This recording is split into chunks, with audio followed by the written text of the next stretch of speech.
Good afternoon, everybody. As you can see, I'm Munshi Faiz Ahmed, supposed to be the moderator today. And after such exciting speech from the planning minister, and just previous to that, President Mr. Tadic, we might be a little monotonous in this discussion. I hope not, but it could be. So you have to make special efforts to stay awake. You have seen that we are starting at 15:26, that's 3:26, and I understand that we'll have at least an hour and 20 minutes for us. Of that time, I'll try to give the presenters, the speakers, 10 minutes each, which is about 50 minutes. And my interjections might take another 10 minutes from time to time. And then we'll have 10 minutes for question and answer. That's how we plan to have this session. And as you have all seen, the present session is ASEAN Centrality and the tug-of-war between the East and the West and the East. It's a very exciting topic in many ways. And it can create all kinds of, tension, because it talks about the tension between the East and West. But this conference, I understand, is about promoting peace. And Bangladesh is about promoting peace. Bangladesh talks about, the minister mentioned, friendship with all and malice to none. And Bangladesh has been for 2 decades now, been pursuing a resolution at the UN on a culture of peace. And many countries have been co-sponsors, and it is adopted every year unanimously. But I think a conference like this provides us an opportunity to take it out to everybody and see if we can really move this program of culture of peace forward so that everybody, all countries, start pursuing a culture of peace within their countries and domestically, as well as internationally, in the international arena, as in our relationship with our friends. And since we say friendship with all and malice to none, so we do not want to see anybody as an enemy. Of course, there are people who are not very friendly at a particular given time. Our efforts will be to make them friends as well. So with those words, I'd like to pose a few questions for our speakers so that we can try to elicit a few answers from them on those issues, and then leave it to them. One is, of course, this question of centrality of ASEAN. That is the main theme of this thing. And ASEAN, there are some 10 countries, and each country has its strengths and weaknesses, but when they come together and they agree on certain things, it has an added force. So we all look up to ASEAN because they have been able to integrate in an exemplary fashion. And in Bangladesh, in South Asia, we have not been able to do something of that kind regionally. And so we look up to them. So we want to learn from ASEAN. And of course, we also want to see ASEAN, with its strength, do more for promoting peace and cooperation. Then this thing about the confrontation between the West and the East. This is, all the speakers earlier have talked about this being the most important challenge for us all. And how do we navigate in this situation? And is there anything that we can do to reduce this tension? Can the conflicting parties come together and work together and cooperate so that we can benefit from both sides? That is the next thing that we would like to hear from our friends. Then when we talk about the East and West, we've been hearing about the South China Sea and all that. So the South China Sea dispute is going to come out to some extent in these discussions. And my question here is, do we hear the right words all the time? You see, if we go back a few years, just before up to 2010, the American position was a little different. They were neutral on this issue. They officially, particularly Ms. Hillary Clinton, as Secretary of State, officially suggested that America was neutral and wanted the parties to resolve this issue through discussion, mutual discussion. And then there was an effort, there is still an effort at ASEAN to create a code of conduct. There is a temporary or interim code of conduct in place right now, and they are planning to find out a permanent or more detailed code of conduct. So we'll be hoping to hear from our friends and about that code of conduct and how this is coming off, and whether there is anything that ASEAN can do to help bring the various parties together and resolve this issue. And when we talk about the South China Sea disputes, there are territorial disputes between the parties. But nowadays we see a lot of tension created by presence of foreign ships and aircraft in the areas claimed by certain countries. And that creates difficulties. Is it not something that we should be able to try and avoid? Then the other thing that we are all talking about these days is when we have this war in Ukraine, between Russia and Ukraine, some people are talking about the next war, that this war is going to end sometimes. Where does the military-industrial complex find its next war to sell their weapons, make new weapons and all that? And some people are suggesting that it's Taiwan, that there's going to be the ground is being prepared to go to war over Taiwan. If that is so, how do we prevent that? That is something we need to talk about. Here, I think one thing that comes to mind is that it was also mentioned by President Tadic a little earlier, that countries, everybody who has diplomatic relations with China, officially agree and commit to one China policy, or that Taiwan and Tibet are integral parts of China. And USA has signed 3 agreements with China on this. But then at the same time, America has enacted the Taiwan Act. And then they're trying to regularly strengthen Taiwan militarily and all, and provoking confrontation on the two sides of the Taiwan Strait. This is a kind of hypocrisy. And how do we get out of this situation? That is something maybe some of our speakers might address. So with those words, may I now invite our first speaker in this session, High Commissioner Harris. Let me see, let me get the full name.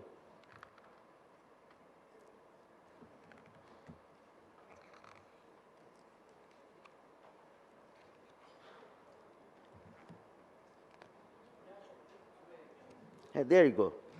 So, Ambassador Haji Harris bin Uthman, you have the floor, sir.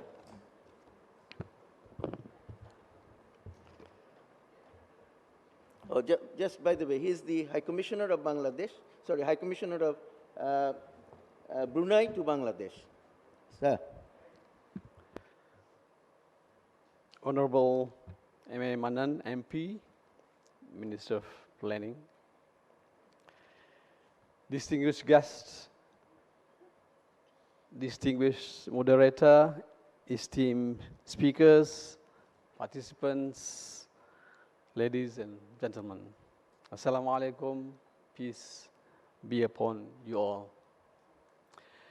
First and foremost, I'm grateful to be here today to deliver the opening remarks for this significant Bay of Bengal conversation, hosted by the Center for Governance Studies, CGS, Bangladesh.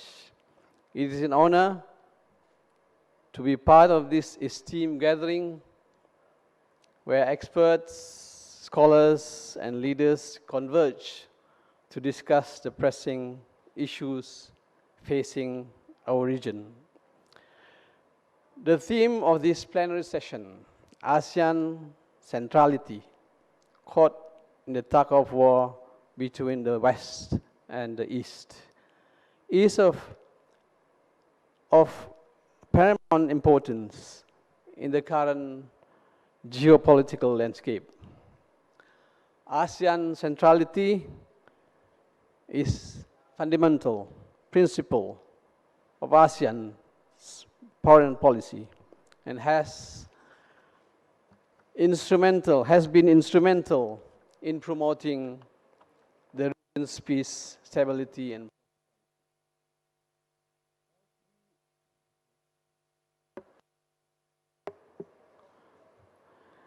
as we explore how ASEAN nations can act to acquire a mutual beneficial status quo in the Indo-Pacific, it is essential to appreciate the historical journey of ASEAN itself. Born during a time of regional instability in 1967, marked by uncertainty, Cold War tensions, and intense trust deficit among nations, ASEAN initially faced skepticism regarding its ability to foster cooperation and unity among diverse countries.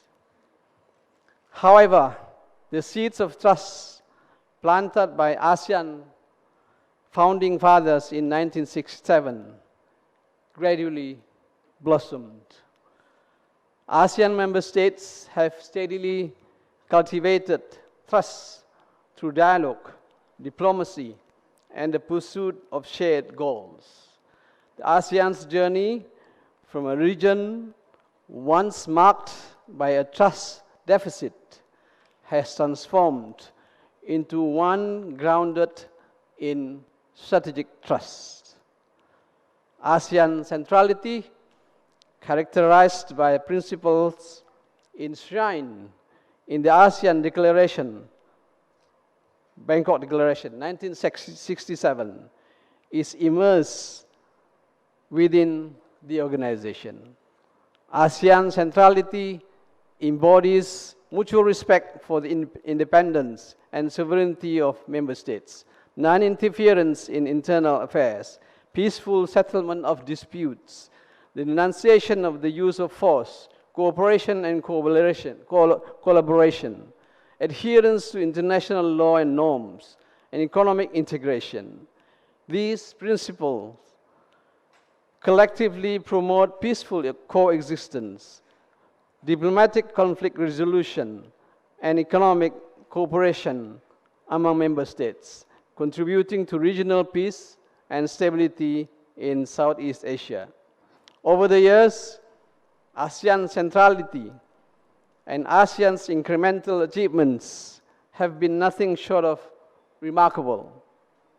As ASEAN gradually grew from 5 to 10 member states, we witnessed, among others, the Treaty of Amity and Cooperation, TAC, in 1976, the establishment of the ASEAN Free Trade Area, AFTA, in 1992, the signing of the ASEAN Charter in 2008, and the crafting of the ASEAN Economic Community, AEC, blueprint in 2015, the ASEAN Strategic Plan 2016-2025, and the ASEAN Community Vision 2025. And there are many others. And over the past 56 years, ASEAN has grown from a small regional organization to a central player in the Indo-Pacific region, if not a significant global player. Today, ASEAN has a combined population of over 680 million people and a combined GDP of over $3 trillion US dollars. ASEAN is also the world's sixth largest economy and is expected to become the fourth largest economy by 2050. Ladies and gentlemen, ASEAN Centrality, the notion that ASEAN should be the basis of any regional architecture in the Asia Pacific, as we understand it now, emerged as a natural progression of its journey. While interpretations may vary among member states, the core principles endures. These principles, however, are now encountering formidable challenges. The rise of China in the South China Sea and the emergence of the quadrilateral security dialogue, often referred to as the Quad, have also introduced new dynamics that have put ASEAN centrality to the test. Amidst these formidable challenges, ASEAN nations find themselves at a crossroads, presented with a spectrum of options. In this regard, I believe all the learned speakers here today and at this juncture will unleash the answers and could build upon ASEAN's storied history of trust building, cooperation, and strategic trust. The ASEAN centrality and all of ASEAN's milestones and achievements demonstrates the magnetic appeal of ASEAN and the region's shared commitment to fostering cooperation and dialogue, and are tangible evidence of the dedication of ASEAN nations to regional peace and prosperity. Objectively, ASEAN could continue championing inclusivity and dialogue as they engage with significant players in the Indo-Pacific by maintaining its commitment to open dialogue, economic integration, and the pursuit of shared interests. ASEAN could shape a mutual beneficial status quo in the Indo-Pacific. In conclusion, the concept of ASEAN centrality represents more than a mere principle. It is a call to action.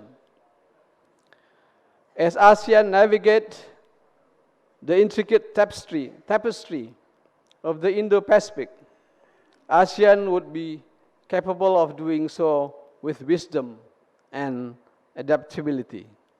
ASEAN region holds the potential to become a model of cooperation and prosperity, exemplifying the principles of dialogue, diplomacy, and mutual respect.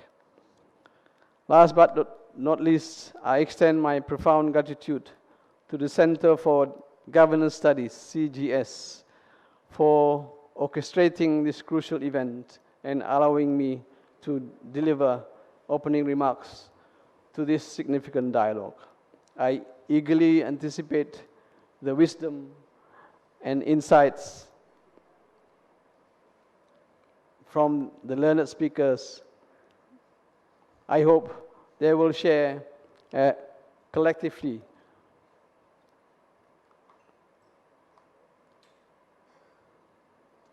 to shape the future of ASEAN centrality in the Indo-Pacific. Thank you. Thank you, Ambassador Harris.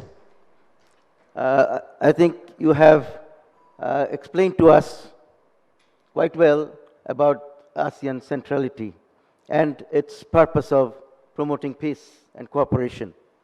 Now, next speaker on our list is Professor Ario Bimo Utomo from the Department of International Relations, University Pembangunan, Nasional Veteran, Jawa, Timur, Indonesia. So, Professor, please. By the way, you can actually speak from where you are, or if you like, you can speak from the podium. I can speak from here, sir. Thank you. Yes. Yeah. Okay. First of all, thank you, distinguished guests and ladies and gentlemen. First of all, when talking about the ASEAN Centrality, we know that centrality itself is a highly contested issue in ASEAN, given that we in ASEAN have this sort of principle called non-interference. We have consensus, but yeah, this sort of principle has provided us with some ASEAN way of preventing conflicts and how to manage the diversity of our region. But at the same time, it also provides some difficulties because yeah, the so-called tug-of-war between the great powers are occurring within the region. And also, we have to pinpoint that ASEAN is naturally positioned as a cornerstone because we have this big economic potential and we have a large population.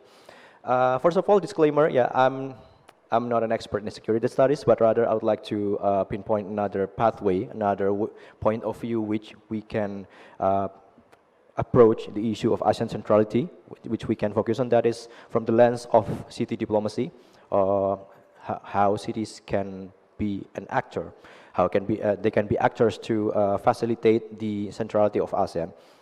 And let's return to about the centrality of ASEAN. To me, centrality outlines a more important point, that is connectivity and resilience, because at the very core, when we talk about centrality, it means that we have to prepare our region to be able to stay resilient whatever the challenges. It still feels like yesterday. 2 years ago, we were still struggling with the COVID-19, and ASEAN was one of the most hardly struck region in the world. In Indonesia myself, I'm from Indonesia. We have millions of people died as the result of the COVID-19, and this is where we should take a lesson that ASEAN should provide some sort of centrality in order to tackle this kind of problem. And moreover, why city diplomacy? Because I regard that international relations, particularly, is now arriving into a new trend. That is, we have to divert our attention from state-to-state affairs to cities. Why cities? Because when we talk about international relations, we usually have this sort of mental map, that the world is divided into approximately 200 or 193 according to the UN countries. But if we look beneath those puzzles, if we look beneath those hundreds of countries, we will find approximately 10,000 of cities connecting with each other, pursuing their own interests, and trying to tackle the problem occurring within their borders. So I think in order to address the issue of centrality in ASEAN, we also need to consider how to approach the centrality, the connectivity through the urban approach. Ladies and gentlemen, Southeast Asia is steadily urbanizing. By 2025, the most population will be urban. Now we are reaching approximately 47%. So 47% of the ASEAN population now live in urban city. We have vibrant cities. I'm from Surabaya, the second largest city in Indonesia. It's like Chittagong for Bangladesh. And we also have cities like Jakarta. We have Bandung, and not to mention, we also have Singapore, one of the largest international hub in the world. We have also Hanoi and Bangkok and so on and so forth. And I also believe that Southeast Asia is no stranger to the concept of city connectivity. Many big cities are situated there, and when centrality can be translated into resilience, then ASEAN can help its cities and local governments to cope with modern challenges. I would like to quote the former mayor of New York, Michael Bloomberg. In his 2013 speech, he said that when countries talk, cities act. Well, we can take a lesson here that when local government every day. They are being faced with everyday problems like technological advancement, environmental issues, health resilience, and urban planning. They face this sort of problem every day, and I think this is where ASEAN can work on, because ASEAN itself is not no stranger to the concept of city diplomacy. Formerly, we already have ASEAN Smart Cities Network stipulated in 2018, where approximately, if I'm not mistaken, 26 pilot cities engaged in a group to share best practices and to focus on inclusive approach to address issues at the urban level, like sanitation, healthcare, climate change, and also urban planning. And I think ASEAN, in this case, can also provide a platform to encourage the cities to cooperate within the framework, because when we talk about the international relations studies, we now tend to see states as too big for small problems, but at the same time, it is too small for big problems. That's why globalization has bring us to the concept of state transformation, where now states are now being transformed from three ways. First of all, the states are now being fragmented, meaning that the state is not as centralized as it used to be, because they realize that they cannot tackle every problem at once. At the same time, it provides us to the concept of decentralization, meaning that now local governments also need to be given more power in order to address what actually they need in order to address the demands of globalization. But at the same time, I also believe that globalization not only pulls upwards but also downwards, meaning that those local governments also is now being pushed to internationalize, meaning that they need to connect with other cities, with other cities not only within the region but also outside the region. And maybe some of you may have asked, why city connectivity, why city diplomacy when we have this sort of traditional international relations based on state diplomacy? Well, let's go back to the concept of ASEAN Centrality. We have this principle of non-interference, and while it is a problem, it offers a fertile ground for us to discuss about city connectivity. First of all, because cities benefit from the gray zone, meaning that they are not necessarily they are not states in the sense of they are not the central government that that has this national interest, but at the same time they also have the power to execute what they really need. And resilience can also mean that resilience also demands more people-to-people engagement. Cities consist good cities consist of civil society which are vibrant and actively engaging in deliberation of policy making. So I think the resilience can also be pushed by providing more platform for more people-to-people engagement. And also I believe that cities, the future international relations will involve more cities to localize issue, meaning that what is domestic is now international, and now vice versa. We cannot separate simply what is domestic and what is international, because those two are so interconnected. And I think what cities should prepare is that first of all, cities should be aware of their own brand. I mean, they need to be aware of what are their main strengths and what kind of partners they are going to seek from the international cooperation. For instance, I come from Surabaya, and now my city is now focusing on tourism and also focusing as the center of MICE in the Southeast Asian region. So that's why we are now pushing more cooperation on that sort of themes. And also, cities can also provide capacity buildings. Personnel need to belong as a one community, because we already have the concept of ASEAN community, and I think ASEAN should leverage on this as cities now. Can we try to conclude in a minute, please? Okay, thank you, sir. So I believe that ASEAN Centrality can be served by the involvement of more cities, and ASEAN can encourage more cities to be involved in more networking, because I believe that in the future cities can serve as the connecting hubs for the international networks. Okay, I think that's all for me. Thank you, sir. Thank you, Professor Ario Bimo.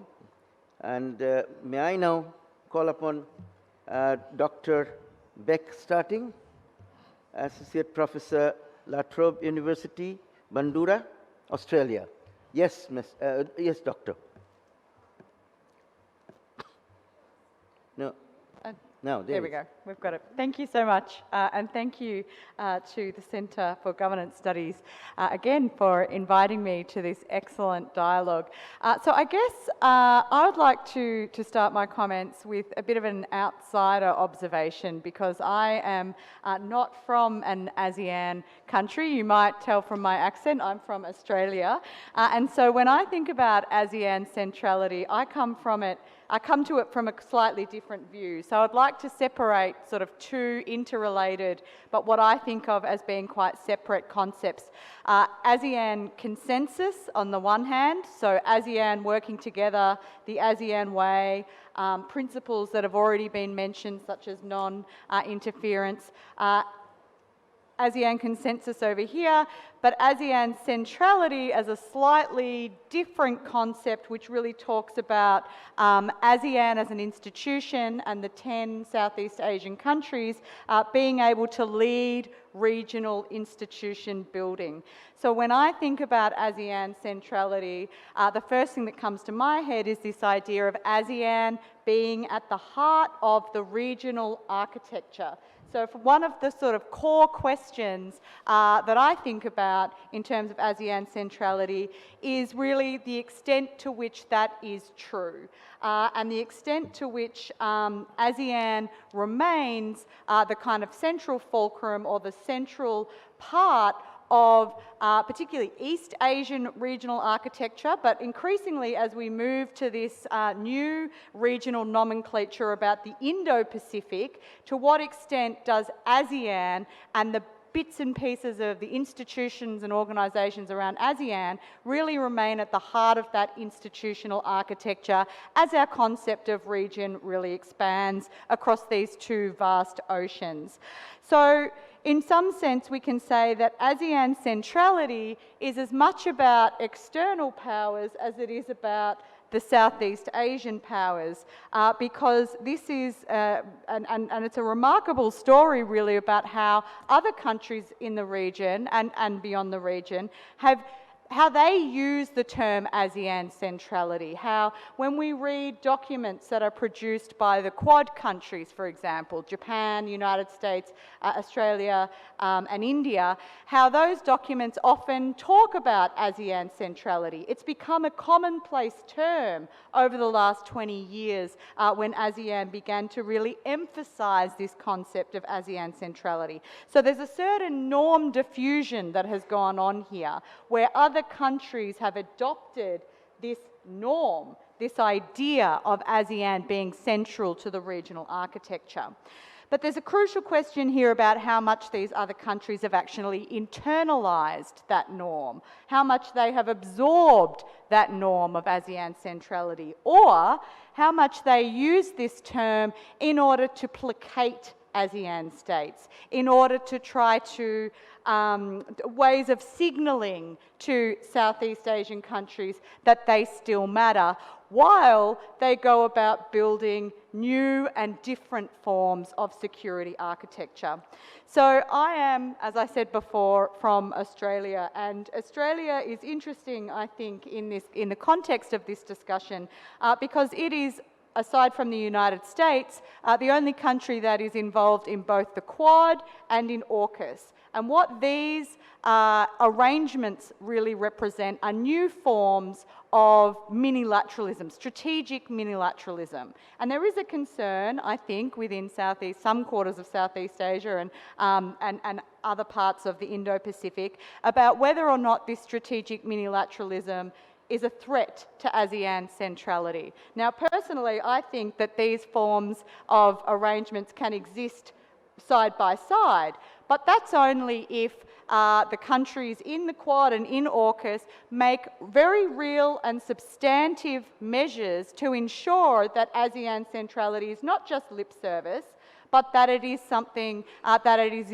embedded within this new strategic minilateralism. For the Quad, for example, that really means about making good on the promises around delivering public goods in and beyond Southeast Asia. My concerns around the lip service, I'll give you one example. Australia is a country that is seeking to deepen ties with Southeast Asia across a range of different areas. There are policy initiatives in areas like climate change, maritime security, trade and investment to try to deepen the relationship with ASEAN as an institution, as well as bilaterally within those countries, the 10 countries. But where does it invest?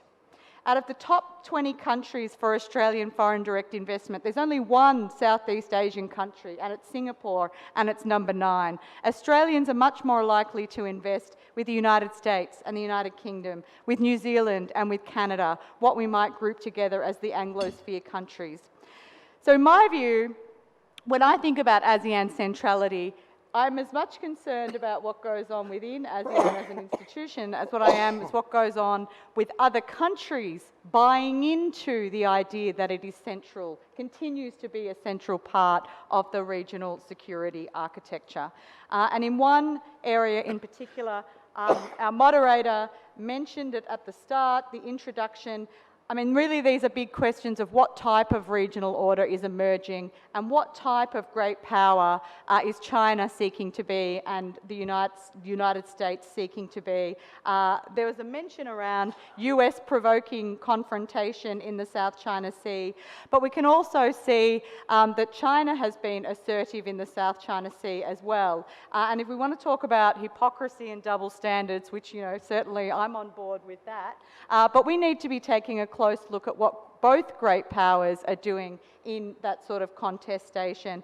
And that makes it very difficult, I think, for ASEAN, where you have maritime states and continental states with very different interests, trying to come together to solve some of these great dilemmas. The great powers are not making that easy with their own sort of interference. And the Code of Conduct was also mentioned. We know that is still being drafted and negotiated. Even that is not designed to resolve conflicts. It is designed to manage conflicts.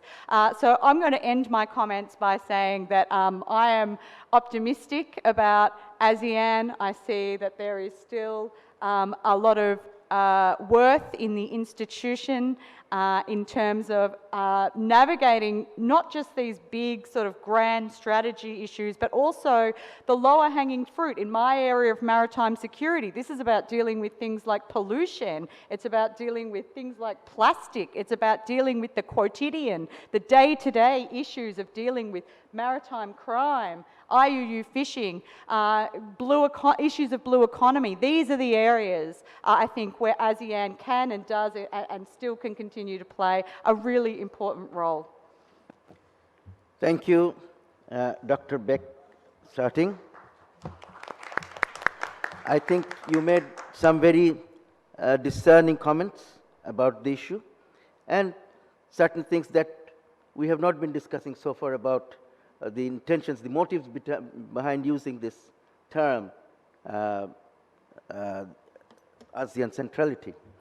Very interesting. So let's get to the next speaker, Mr. Satoru Nagao. Is the fellow, non-resident fellow, Hudson Institute, Japan. So, Mr. Nagao.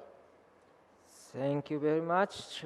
I'm not a government official, so my analysis is personal. So ASEAN centrality has a positive and negative aspect. So for Japan, ASEAN centrality has 3 aspects, I think, based on our strategy, which is Indo-Pacific and Quad. Indo-Pacific and Quad, this concept was introduced when Prime Minister Shinzo Abe addressed in the Indian Parliament. So Indian Ocean region is the place to publish this idea. But this idea has 3 aspects. First one is both the Pacific side and Indian Ocean side develop very fast pace. That's why this region is developing this region as the influential region. That's been the influential region. So that's why we need a new concept. But second feature is this region is under threat of China. Because around Japan, we can say the 1970s, suddenly China started to claim Senkaku Island as their territory, and now more than 1,000 times China's naval ships try to show the activity around it. So 1,000 times is annual. This means that 365 days means that every day average is more than 3 times. So we need a strategy to deal with threat of China. And thirdly, Indian Ocean region is very important. That's why Japan wants to cooperate. That's why Indo-Pacific and Quad. But view from this strategy, what is ASEAN centrality? View from this, firstly, yes, ASEAN is center of the Indo-Pacific because of this center of the development in this region. That's the first one, positive one. But negative one is, yes, this region could be the arena of the power game. Because we can remember what happened in the US-Soviet competition during the Cold War. That time, Central Europe consisted by Poland, Czechoslovakia, Hungary. This was the arena of the competition. And this region is surrounded by great powers like the US, the Soviet, and the British, and France. So this ASEAN could be, because ASEAN has the same feature between the US and China, surrounded by Japan, Australia, and India. That's true.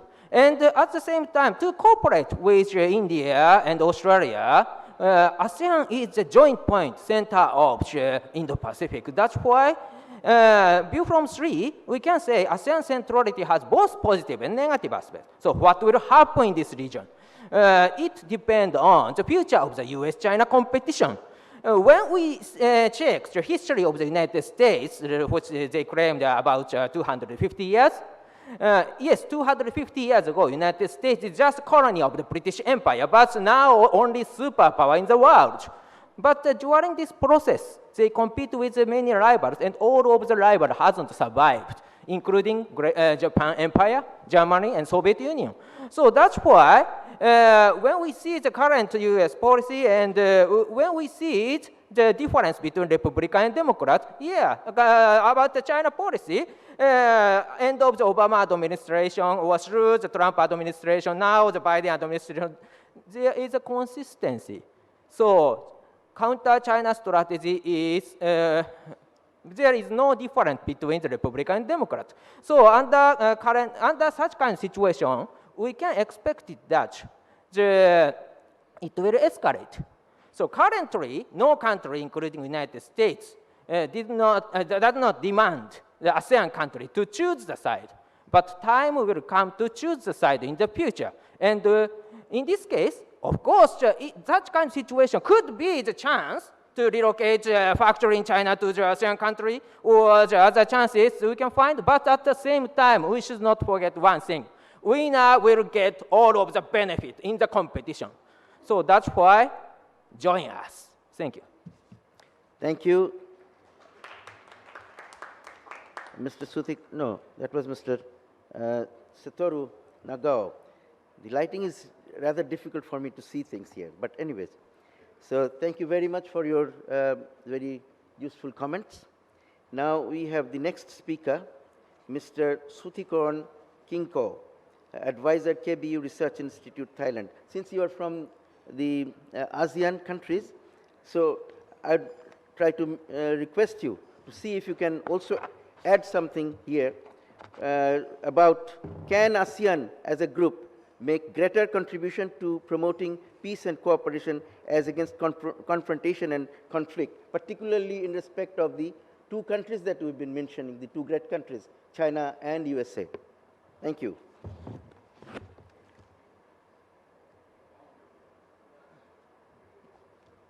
Thank you. Actually, I have a slide. Sorry, I have to stand here because I have slides so I can see my slide clearly. But anyway, before we start, I think I'm quite honored to be invited as speaker on this topic. And slide, please.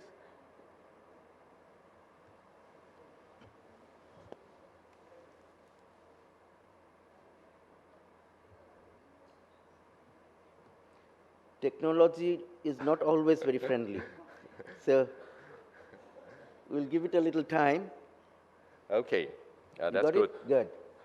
Okay, so I have the clicker here. Hopefully it works. Okay, it doesn't work. Okay, it works. Okay, It works. good. Last time, this is zero. I'm not sure. Not many of you have been through time of zero. It was some times ago, like 50 years ago. I born 6 years after it dissolved. So many of you may born after it dissolved. So last time ASEAN took side, it was during the Cold War and it failed miserably. After US withdrawal from Vietnam, and I think the regions learned from this lesson and create ASEAN's Association of Southeast Asian Nations with focus more on socio-economic cooperations instead of securities. ASEAN was formed to focus largely on socio-economic cooperation and leaving all political conflict behind. This is the key for the success of ASEAN. The conflict, the baggage, leaving it to the past. So we have progressed well, reaching different socio-economic corporations. We create free trade area in 1992 that already mentioned by Honorable Ambassador from Brunei. We became ASEAN communities. We are becoming ASEAN community. We create ASEAN Economic Community in 2015. We have common market, and we are moving toward free movement of goods and service, free movement of labor, and as well as investment. So if we consider ASEAN as a country, we are 5th largest in the world by GDP, by the economic size, the 3rd largest in Asia. There are 3 pillars of ASEAN community that are being formed: ASC, AEC, and ASCC. ASC is ASEAN Political Security Community, AEC is ASEAN Economic Community, and ASCC is ASEAN Socio-Cultural Communities. This is when we are forming ASEAN community, we are start to openly and formally talking about politics and security as one of the 3 pillars of ASEAN community. We did not start from political or security issues, but we start from cooperation on economic and social issues. This is the right time for ASEAN, as it is the rising tensions between US and China in the regions. So the new challenge for ASEAN is the conflict between US and China.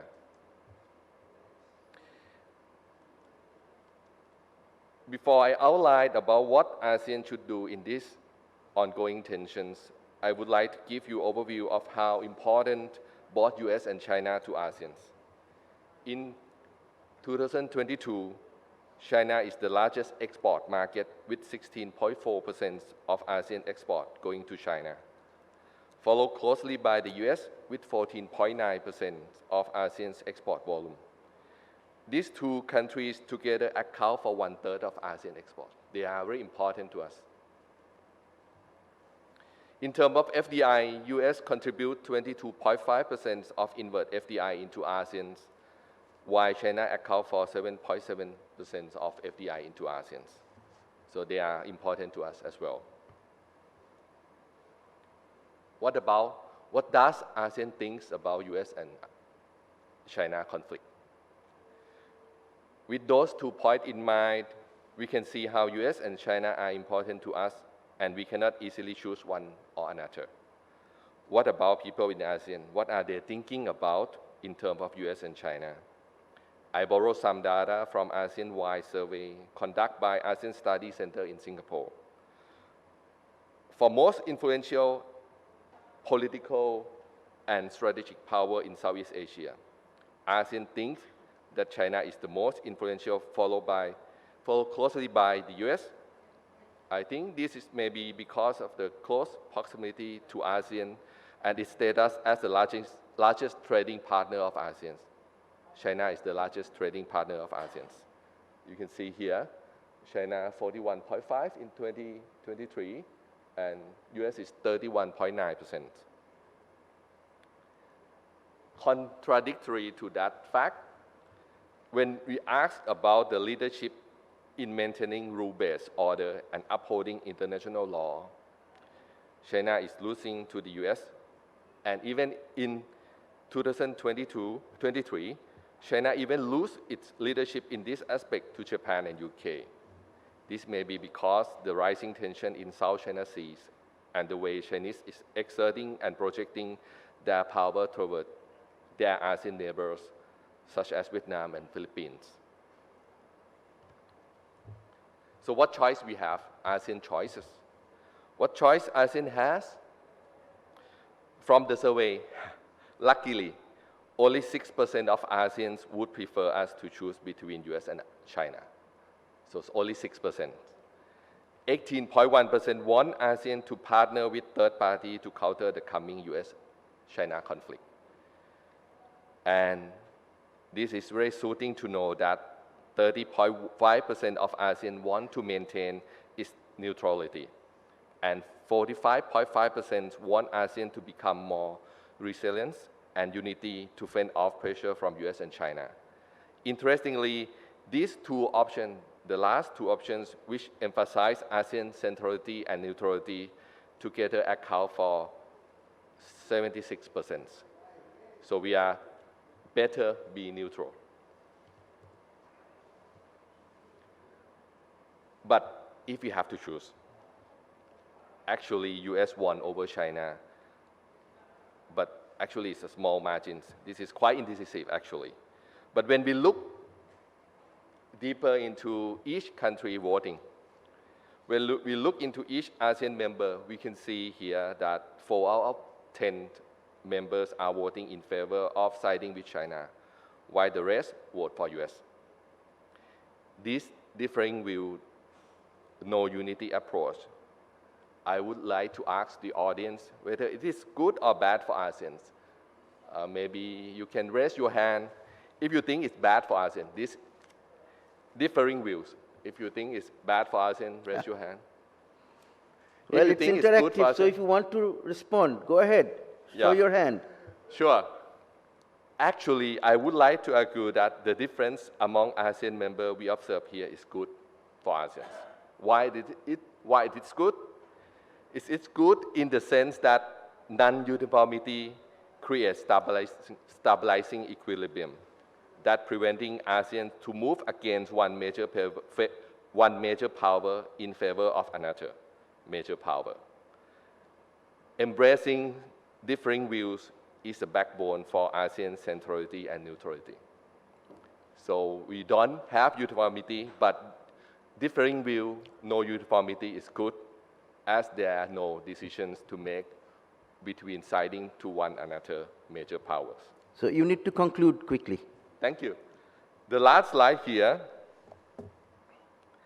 I would argue that ASEAN centrality and neutrality is not only good for ASEAN. You can see here, we are in the middle. It's not only good for ASEAN, but also the US and China, as ASEAN is acting as buffer between two major powers. In my concluding remarks, I would say both major powers benefit from existence of buffer mechanism of ASEAN that can provide foundation for exchange of information and pathway for collaborations in the regions, despite the ongoing tension between two major powers. ASEAN is important in offering a trust platform for Indo-Pacific regions to diffuse direct confrontation from the rising tension between US and China. Thank you. Thank you. Very interesting analysis. And as we all know, people know better than the governments. So you said, if I'm not wrong, if I saw it right, that the people said that you should stay, not away from both sides, but stay as you are, not siding with any side. And that is the very big majority, over 80% of the people think that's how it should be. So I think the people have spoken, and they have spoken the truth. It is important for all of us to find ways, ASEAN is a strong force, and the Chinese and the Americans both need ASEAN for whatever interest they have in this region. Therefore, ASEAN definitely has a lot of, what is the word I forget, but you have a lot of purchase on them. And then ASEAN can, at least I feel that ASEAN can exert enough pressure on both sides to encourage them to abandon the path of conflict and confrontation and try to come together more in cooperation and come closer, live, in cooperation and solidarity, working together, so that they can bring greater good to the world, and in the process, all of us who are not as powerful, we can also benefit from their cooperation. If we remember a little bit, if we go back a little bit, say the 20 years from 1990 to 2010, we saw a period of great cooperation among all countries, and almost all countries, not almost, all countries benefited from that cooperation. Some countries benefited a little more or took advantage of it more than the others, but that always happens. But we should not stop that cooperation. We should continue that cooperation and try to make the best of it for all of us. That is how we all make progress. But if we are trying to contain somebody, to stop somebody, we create situations where we go to war or conflicts, and then we actually make the world poorer. That's what we are doing right now. So I think we should take our lessons and try to encourage cooperation and cooperation and friendship among countries, big and small. So now let's take a few questions. We'll have 3 questions. And yes, please come to the mic and speak. Yes, next is you. And then, do we have any ladies asking any questions? Yes, please. So next, you'll be number 3.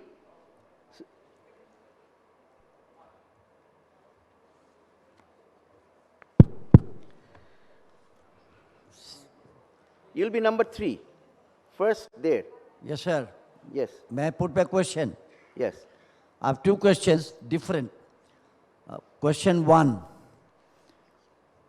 How does the panel look at a comparative view of ASEAN having progressed so much and regional organization called SAARC, of which Bangladesh is a member, or almost the 4th thinker, and in which capital of Bangladesh we are sitting and discussing the subject today? How come SAARC is in a very poor state of progress and ASEAN is in a very good state of progress? If they could make any comment as an outsider. And part 2 is, centrality of ASEAN was the subject matter of discussion today. There could be another phrase, marginality of ASEAN. One of the marginalized country, the westernmost country, Myanmar is our border. And we are suffering from Rohingya crisis for last 6 years. How does ASEAN countries or leaders or people look at this subject? Thank you. What role could they play? Thank you very much, sir. Thank you. So we've got the question. We'll take the answers at the end of all the 3 questions. Next question is from you.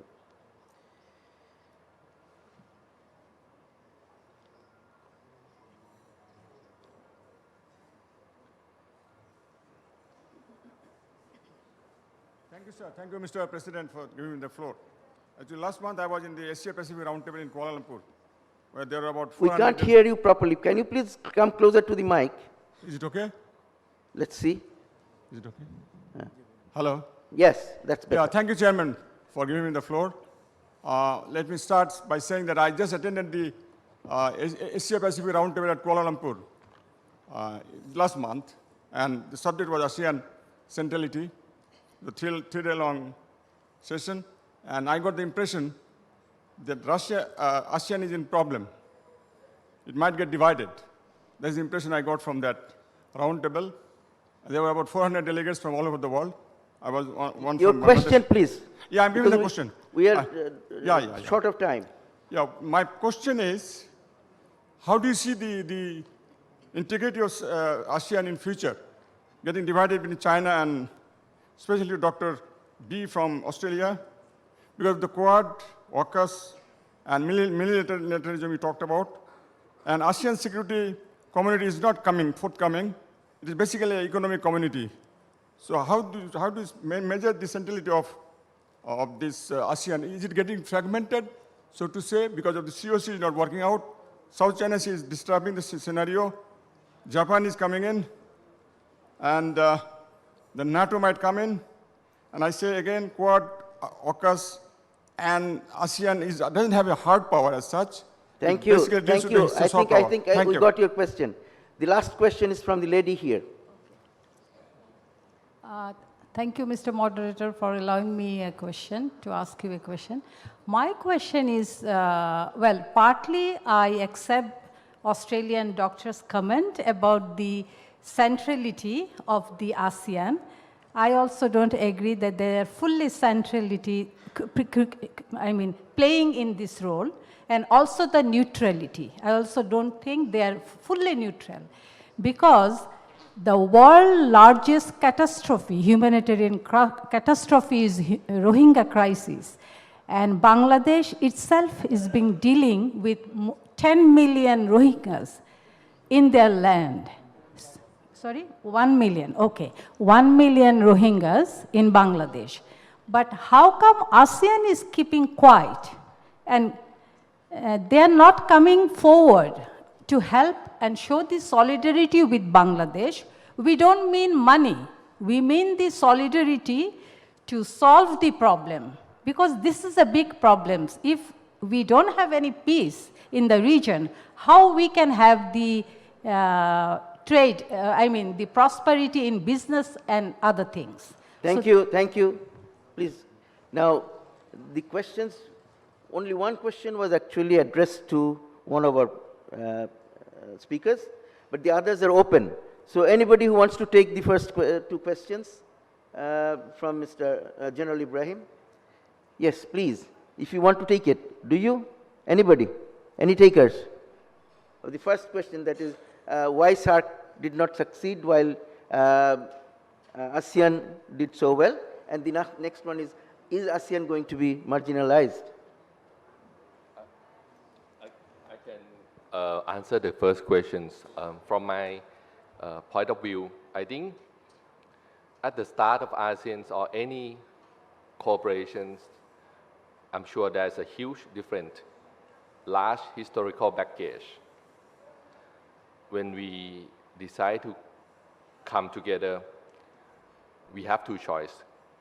We can just keep focusing on the difference and the historical baggage and cannot move forward.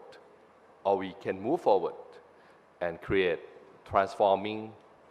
There's a statement by late Prime Minister of Thailand, who was a seasoned diplomat. He said that it is better to transforming the battleground into a marketplace. So if we do that properly, forget the historical baggage and create mutual benefits to trade, to investment, to socio-economic corporations, then when we think about the cooperation later, when we think about the conflict later, we feel like it's very minimal compared to the benefit we have from the corporations. Okay. Yeah. Thank you. Dr. Beck. Thank you for your question. I have to say I'm a little bit skeptical about when other countries use ASEAN centrality and neutrality as well.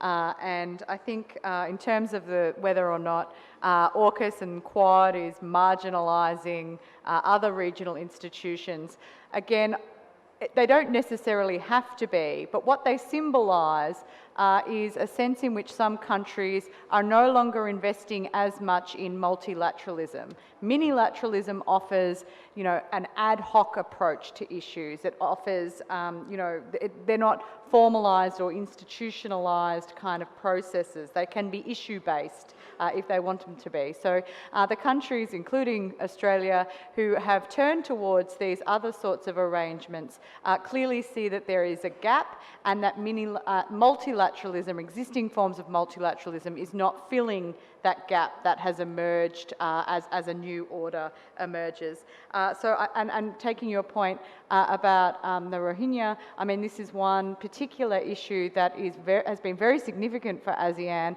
and one that might actually prevent Timor-Leste from ever becoming a full member of ASEAN. So there are a range of issues, I think, that confront ASEAN centrality, and that is an obvious one. Thank you. I think we've got answers to all the questions directly or indirectly, and I'm being told by the organizers that we have run out of time. So the last thing I want to do is thank all the participants and thank everybody who's present here who have given their kind hearing to us. Thank you, everybody, and we hope that we have all learned something from this session. Thank you very much.